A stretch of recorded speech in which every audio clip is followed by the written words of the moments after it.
구독자님의 댓글입니다. 소문난 잔치에 먹을 것 없듯 경험상 남들이 관심 갖지 않는 투자처가 시간이 지나고 보면 매력적인 경우가 많더군요. 그래서 다양한 분야에 관심을 많이 가지고 실제로 투자 중입니다. 상당 부분 동의가 되면서도 많은 고민을 하게 만든 댓글이었어요. 우선 소문난 잔치가 뭘까? 소문난 잔치는 높은 수익률을 보여줬던 투자처라고 생각해요. 예를 들면 비트코인이 될 수도 있고요. 나스닥이나 TQQQ, 테슬라나 애플 혹은 삼성전자가 될 수도 있죠. 그럼 왜 비트코인이나 테슬라, 삼성전자는 그렇게 소문이 난 걸까요? 단순히 과거의 높은 상승률 때문일까? 그렇지만은 않을 것 같아. 우리 투자자들은 상당히 똑똑해요. 적어도 스스로 똑똑하다고 생각하죠. 우리에게 확신을 주기 위해서는 합리적인 논리가 있어야 돼요.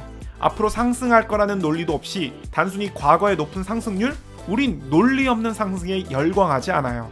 여기서 상승의 논리는 매우 합리적입니다. TQQQ가 왜 앞으로 20배를 갈 수 있을까? 기술의 발전, 나스닥 기업들의 시장 장악력, 주주 친화적인 기업 문화, 미국 패권의 힘, 401k 퇴직연금. 이것을 의심한다는 것은 그리 쉬운 일이 아니죠. 그럼 비트코인이 2억 간다는 논리는? 테슬라가 10배가 간다는 논리도? 네, 모두들 매우 논리적입니다. 그래서 지금 당장 매수하지 않으면 큰일 날 것 같은 불안감마저 들죠. 무엇보다 이들은 과거 10년이 넘도록 우상향 해왔어요. 그동안 숱한 우여곡절 속에서도 엄청난 변동성을 이겨낸 거죠. 결국 seeing is believing이라고 우상향을 보여주지 못했다면 어떠한 논리도 힘을 얻지 못했을 텐데 이들은 결국 해낸 거죠. 그럼 다음 고민을 해볼게요. 소문난 잔치는 먹을 게 없을까? 정말로? 소문난 잔치가 먹을 게 없다고 믿었던 사람들이 있었겠죠. 그들은 아마도 비트코인에, 테슬라에, 애플에 투자하기를 꺼려했을 거예요. 그리고 우리가 이미 알고 있듯이 10년 전에 비해 애플은 7배, 테슬라는 81배, 비트코인은 43배, TQQQ는 19배가 되었죠. 그렇다면 지금이라도 소문난 잔치에 참여해야 될까? 설마 이제까지 우상향했는데 하필 내가 투자한 그 시점부터 횡보하거나 하락하진 않겠죠. 추세라는 건 그렇게 쉽게 꺾이지 않아요.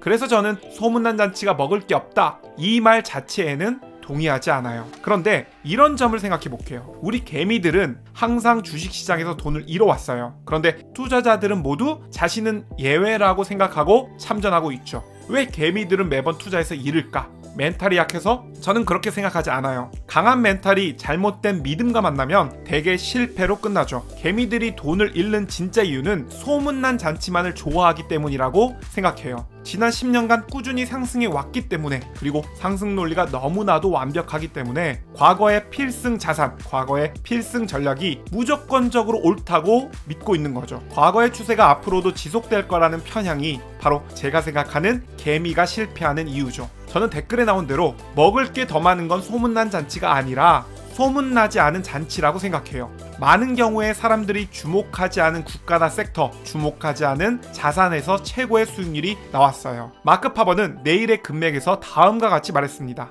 중요한 점은 아무리 대형 재료라도 저위험 고수익의 단물이 넘쳐 흐르는 초기 단계에는 그것이 눈에 잘 띄지 않는다는 것이다. 그것이 모든 사람의 눈에 다 보이게 되는 때는 흔히 도취 증세의 마지막 단계 근처다. 앞으로의 대형 재료가 무엇인지 확실히 말할 수 있는 사람은 없습니다. 다만 과거에만 매몰돼서 새롭게 떠오르는 투자 기회를 놓치는 일은 없어야 되죠. 아마도 우리 대부분은 소문난 잔치에 몰려 있을 거예요. 전기차나 반도체, 플랫폼이라는 특정 섹터 혹은 한국이나 미국 등 특정 국가에 투자되어 있겠죠. 사실 사람들이 열광하는 테슬라나 삼성전자, 비트코인이나 TQQQ는 10년 전에는 별로 관심이 없었어요. 그럼 10년 전에는 어땠냐? 10년 전에는 그 이전의 10년 동안 가장 많이 올랐던 섹터나 국가가 인기를 얻고 있었죠. 서점에 가면 10년 전에는 온통 중국 주식책 천지였어요. 2000년대에 가장 많이 올랐던 중국이 향후에도 가장 많이 오를 거라 기대했었죠. 반면 10년 동안 박스권에 갇혀있던 미국 주식에는 아무도 관심을 갖지 않았어요. 그런데 지금은